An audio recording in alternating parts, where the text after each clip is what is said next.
Saya, karena saya senang bernyanyi, saya mengikuti atau masuk di bergabung dengan vokalis Sonora tahun 1978.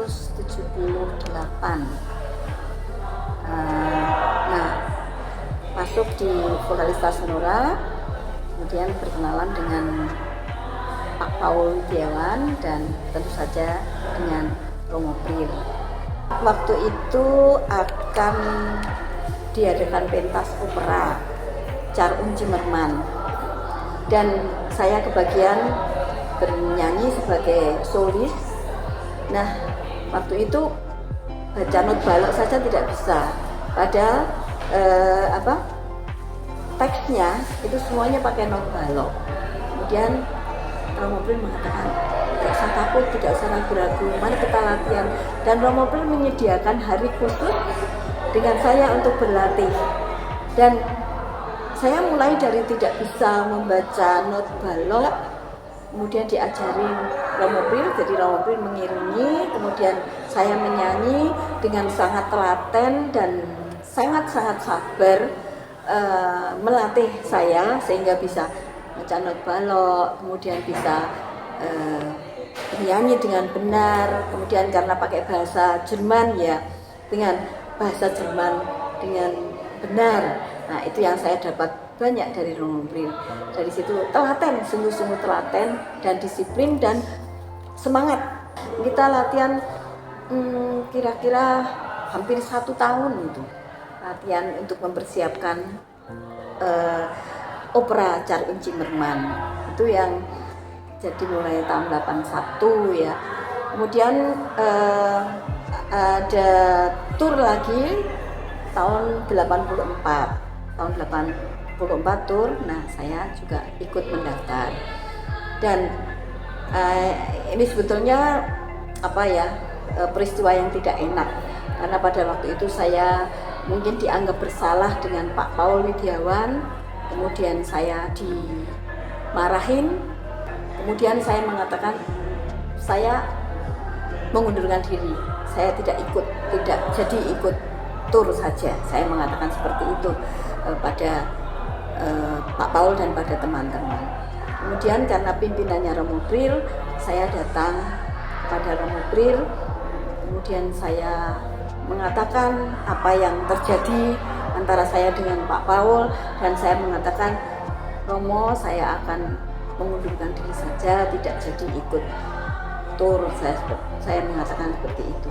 Lalu yang dilakukan Romo apa? Romo dengan yang Romo biasanya itu tegas dan kalau ada salah sedikit suka marah, itu tiba-tiba itu Romo dengan halus bahkan mengutip ayat-ayat kitab suci, begitu mengatakan jangan begitu Mbak. Kemudian ya ini kita kan pokoknya memberi nasihat, saya sudah nggak ingat ya karena udah lama sekali, pokoknya mengatakan sampai saya itu luluh. Jadi saya tidak jadi mengundurkan diri, tapi saya punya prinsip ya begini saja Romo, kalau memang saya tidak boleh mengundurkan diri, prinsip saya ikut tur Eropa, saya ikut Romo Prill.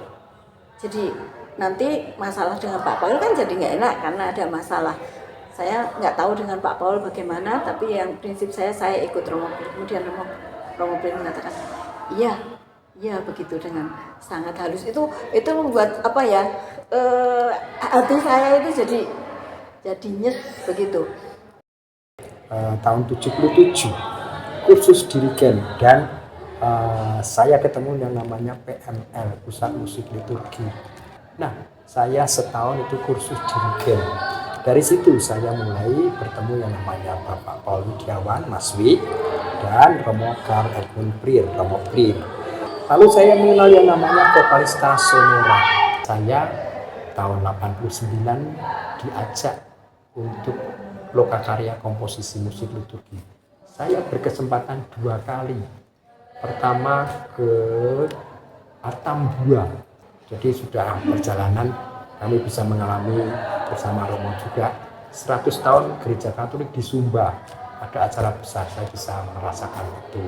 Kemudian berkesempatan ke Timur, baru ke Atambua 1 minggu bersama dengan orang-orang dari Tetum, dari Flores, saya lupa lainnya, itu membuat lagu selama kalau tidak salah ya sekitar 1 minggu.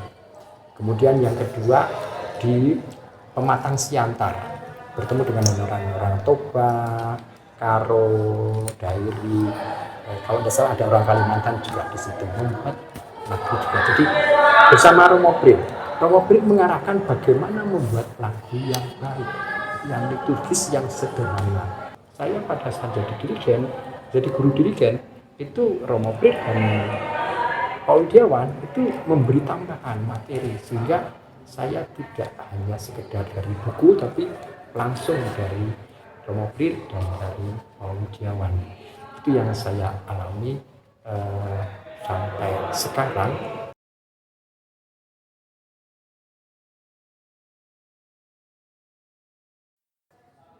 Beliau memang aslinya orang baik.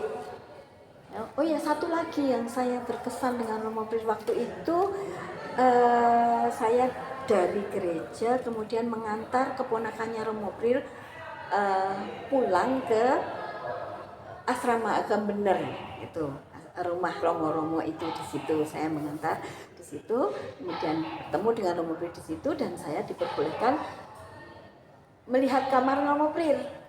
Kemudian saat itu saya kaget, Romo, masa kamar Romo seperti ini? Jadi kamarnya itu hanya satu kamar, kemudian ada tempat tidur, satu tempat tidur, ada kelambunya, kemudian dengan almari. Sudah, itu saja.